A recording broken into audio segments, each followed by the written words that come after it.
You can't buy history. You can't make it up. Sean Thompson said history's always been written, already. When I see young guys coming onto the scene and shaping boards, they're a bit of an irritation, as they're taking away from the market. Then you think back, where did you start? That's where you started. So what I was going to say is the amount of people that have been through the store. If you look at our wall with all the different boards and stuff on it, you've got shaping like anyone from Glenn Rowe, Dave Stubbs has shaped, Anton Butler has shaped boards for us, Greg Stokes has been a huge part of it, Ian Eilenfeld, who's currently our in-house shaper. Spider Murphy has got boards on the wall there. We've even got an Australian, Neil Purchase, who would have shaped boards. And then within the store itself, guys that have gone on to start their own shops and own businesses in the area. Dave Jenkins worked here for 16 odd years, also a big part of the store. Volker from KISS, also a big part of the store. Are there others that you can recall or anyone that sort of stands out as a good employee? In modern day, Clint and Byron. Yeah. You've got to include them. You've got to include yourself as a stalwart. I don't think we would be where we are now if it wasn't if it wasn't for you, and you've been here for probably 20 years now, hey? I'd say longer. But yeah, no, I really, have to give it to people like Dave, who was faithful to us, loyal to us. As a young kid, he used to stand in the afternoons when I wanted to go windsurfing or surfing. He grew with us. Tammy Rutherford on the one side of the business was a great inspiration. And I was just telling someone yesterday what a great surfer in these days Glenn Rowe was. And when I had a team of guys, Glenn was top of the pops. He was probably the best surfer that I ever sponsored. Him and Angela Hoy in their era they were unbelievably good. And I used to go down to Long Beach, like the guys train there at Long Beach. I used to go down to Long Beach and with them and watch them surf, and these guys could put it together for their era.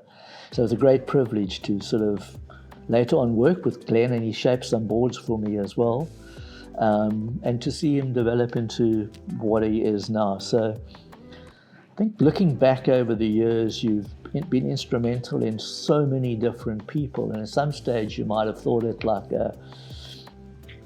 not such a cool thing because they go on to oppose you. Like even a lot of the businesses in this area, people have come through our store and gleaned off us or worked for us and then opened up, almost say in opposition to us. But in retrospect, we've got our niche, and it's a privilege to have actually helped or been instrumental in other people also. Well, you can almost call it like a sprouting point for a lot of the surf industry in Cape Town, if you think about it. Correct. There was one stage in Cape Town in the early days of Tich Paul where just about every surfer had bought a board from us. And I don't know why, God knows why, but I don't know why. I don't put ourselves on a pedestal or anything like that. I'm just grateful that where we are. I think one of the main things, it's great to have this chat because we do talk about this stuff a fair amount, but it's nice to sort of get it all in. But if you just think about nowadays, if you want a sticker printed, you just walk out the door, Google it, okay, we're going to get some stickers printed. You've had to innovate, work out how to do things, and actually, how to print a sticker, what machine you need, what ink you're using, all those kind of things. Even in that respect, you've got guys like Steve Hardcore Wood that have been a part of the store, and I think back to Steve, and it was Steve Originals with the clothing, and he was a young guy at that stage. And but the point is that if you didn't know how to do it, you went and did it. Nowadays, you don't know how to do something, or everything's available to you.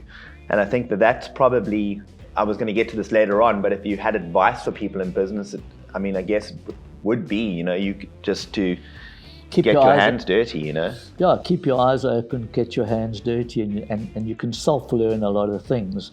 I just want to backtrack a little bit in that I said The first things we got into the store were country feeling tops. That's not probably correct. So the first label we probably got in, we had quite a nice association with was Humble Things.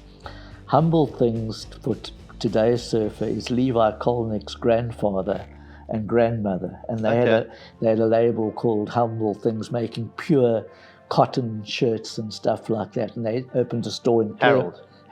Okay. And we still sometimes laugh together about Humble Things. I mean, they made beautiful stuff, authentic, beautiful, original stuff.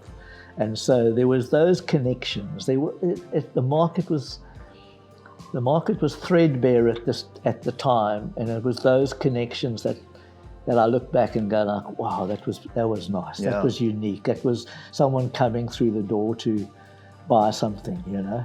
I mean, I guess this is the chat here is like, if you look at all the brands that we've dealt with over the years, all the reps, all the people out there. I mean, there's been great friendships, great connections, and that's kind of, I feel, almost like what the surf industry lacks at the moment, is that there are still a couple of characters around. I mean, we had Warren Waring in the store the other day from Island Style. He's a great character, but you know, Mark Fine, Chappie, all the guys that have been around for a long time in the heydays of Billabong and Quicksilver, and now you can see they've almost, the soul's gone out of those brands. I don't want to get into that side of it, but I guess you can't buy history.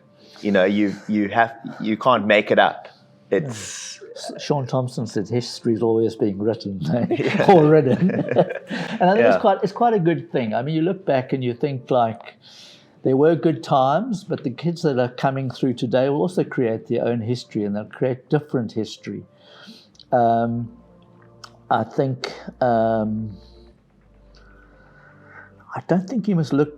It's good to look backwards and learn from looking backwards, but like the brands might not be, but surfing's still the same. Surfing still produces the same stoke. If I go down to Long Beach and I watch the kids surfing, and they're as stoked as I ever was, probably more stoked than I was.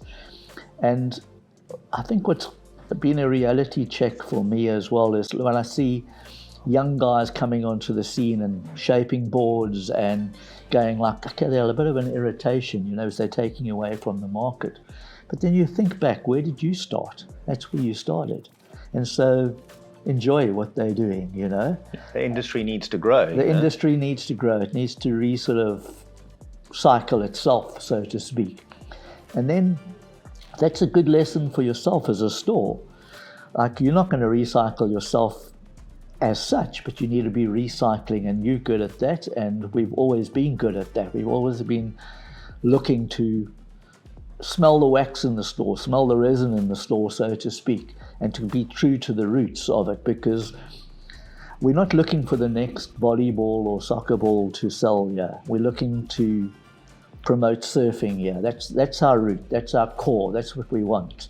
That's the message that you've got, the message I've passed on, the message you will pass on, if you want to pass it on. But that's at the root of everything. And so not to actually just enjoy everybody that's in the industry, to not corner people in or whatever it might be, and knowing that you won't always be king, but there's enough to go around.